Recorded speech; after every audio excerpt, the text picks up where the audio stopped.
پەیام وردەکاری گەورەترین و سەیرترین دزی بانکی لە مێژووی 19 ساڵەی عێراقدا ئاشکرا دەکات.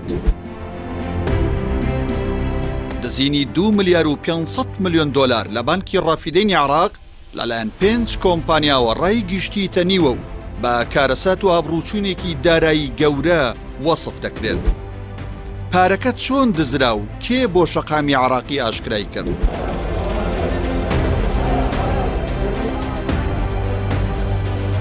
بەپێی بەدواداچوونەکانی پەیام ئەو پارەی لە بانکی ڕافیدەین دزراوە پارەی ئەمانەتی کۆمپانیاکان بووە لە بەڕێوەبەرایەتی گشتی باج. بەپێی یاسا هەر کۆمپانیایەک لە دەرەوە کاڵا هاوردە بکات یان ئەو کۆمپانیانەی کاری بەڵندەرایەتی دەکەن دەبێت لە 105 پارەی گرێبەستەکانیان لە بەڕێوەبەرایەتی باجەکان دابنێن.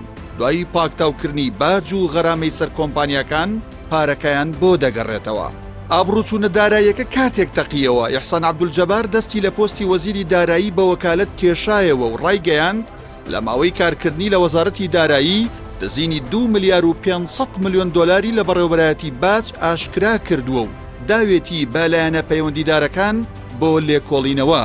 سەرەتایی چیرۆکی دزیەکە لەو کاتەدا دەست پێ دەکات کە هەیسەم جبوری سەرۆکی لیژنەی دارایی لە خولی پێشووی پەرلەمانی عێراق لە 13 حوتی ساڵی 2021 نووسراوێک ئاڕاستەی دەستەی باج دەکات بە پاساوی ڕۆتین و ئاڵۆزی مامەڵەکان پێشنیازی لابردنی دیوانی چاودێری دارایی لە وردبینی پارەی ئەمانەتی کۆمپانیاکان دەکات. دەستەی باجیش دوای 13 ڕۆژ نووسراوەکە ئاڕاستەی نووسینگەی وەزیری دارایی دەکات. وەزیری داراییش لە 1 ساڵی 2021 نووسراوەکە ئاڕاستەی نووسینگەی مستەفا کاظمی دەکات. لە هەمان ڕۆژیشدا نووسینگەی سەرۆکوەزیران ڕەزامەندی لەسەر لادانی چاودێری دارایی عێراق لە دۆسیەکە دەدات. دوای 3 ڕۆژ لە ڕەزامەندی سەرۆکوەزیران هەیسەم جبوری سەرۆکی پێشووی لیژنەی دارایی پەرلەمانی عێراق نووسراوێکی دیکە ئاڕاستەی دەستەی باج دەکات کە دەست بە ڕایکردنی مامەڵەی 5 کۆمپانیا بکەن لە ماوەی چەند مانگێکدا بە ناوەکانی کۆمپانیای حوت الأحداب، کۆمپانیای ڕیاح و بەغداد، کۆمپانیای ئەلقانیت، کۆمپانیای ئەلموبدیعون، کۆمپانیای بادیەت المەسا.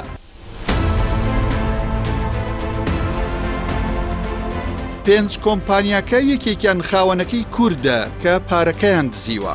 بە گوێرەی بەڵگەنامەکانی بەڕێوەبەرایەتی باجەکان ئەو 5 کۆمپانیایە لە ماوەی 11 مانگدا لە مانگی ئەیلولی ساڵی 2021 بۆ مانگی ئابی ساڵی 2022 بە 247 چەکی بانکی لە هەردوو لقی بانکی ڕافیدەین حەی عەرەب و وەزیریە لە بەغدا بڕی 2 ملیار و 500 ملیۆن دۆلار کە دەگاتە 3 تریلیۆن و 700 ملیار دیناری عێراقی بە کاش ڕاکێشاوە.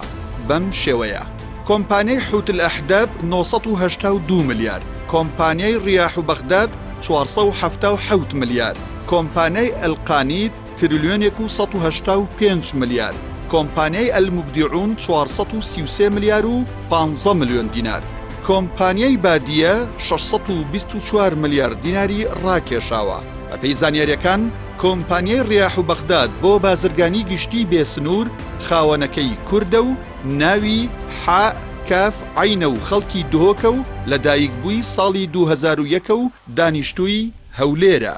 کۆمپانیای ڕیاح و بەغداد بە چەند جارێک بڕی 477 ملیار دیناری لە هەردوو لقی بانکی ڕافیدەین حەی عەرەب و وەزیریە لە بەغدا ڕاکێشاوە.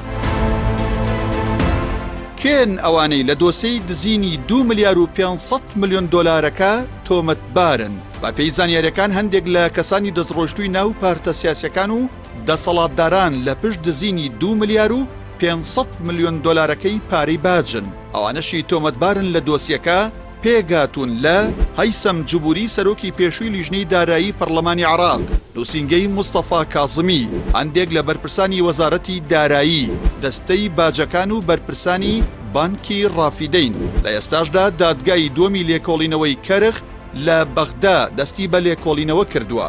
ئەگەر پارەکە لە ناوخۆی عێراق مابێت وەرگرتنەوەی ئاسانە، بەڵام ئەگەر پارەکە ڕەوانەی دەرەوە کرابێت گەڕاندنەوەی کاتی دەوێت. چەند پەرلەمانتارێکی دەوڵەتی یاساش لەسەر کەیسەکە سەرقاڵی تۆمارکردنی سکاڵان لەسەر مستەفا کاظمی و دەیانەوێت گەشتی دەرەوەی وڵاتی لێ قەدەغە بکرێت.